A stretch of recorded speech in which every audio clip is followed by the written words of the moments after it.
বিএনপির ভারপ্রাপ্ত chairman Tarique Rahman London থেকে ফেরার আগেই দেশে পৌঁছেছে তার বিশেষ সুবিধা সম্পন্ন হার্ড জিপ গাড়ি, যা Toyota land cruiser Prado LC 250 মডেলের।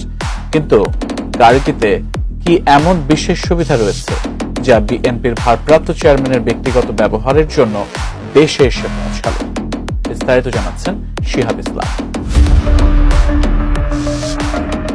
বাংলাদেশ জাতীয়তাবাদী দল বিএনপির ভারপ্রাপ্ত চেয়ারম্যান তারেক রহমানের ব্যবহারের জন্য বিদেশ থেকে আমদানি করা একটি বিশেষ সুবিধা সম্পন্ন হার্ড জিপ গাড়ি দেশে এসে পৌঁছেছে। এটি Toyota land cruiser Prado LC 250 মডেলের সাদা রঙের 27 সনের একটি গাড়ি, যা ইতিমধ্যে বিএনপির নামে নিবন্ধিত হয়েছে। বাংলাদেশ সড়ক পরিবহন কর্তৃপক্ষ বিআরটিএ 2 ডিসেম্বর মঙ্গলবার গাড়িটির রেজিস্ট্রেশন ও ফিটনেস অনুমোদন দিয়েছে। গাড়িটি চলতি বছর জাপানে উৎপাদিত হলেও সংযুক্ত আরব আমিরাত থেকে এটি আমদানি করা হয়েছে। এছাড়া আমদানি করা গাড়িটির মূল্য 37,000 মার্কিন ডলার দেখানো হলেও শুল্ক ও কর বাবদ সরকারকে প্রায় 2,31,00,000 টাকা দিতে হয়েছে। এর ফলে মোট খরচ দাঁড়িয়েছে 2,76,46,112 টাকা।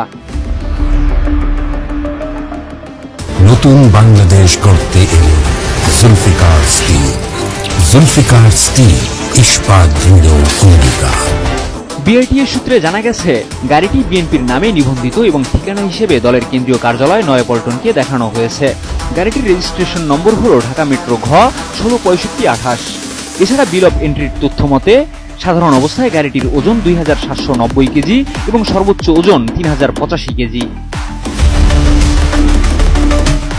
এছাড়া গাড়িটির ফিটনেস মেয়াদ 2029 সালের ডিসেম্বর পর্যন্ত এবং ট্যাক্স টোকেনের মেয়াদ 1 বছরের জন্য নির্ধারিত হয়েছে।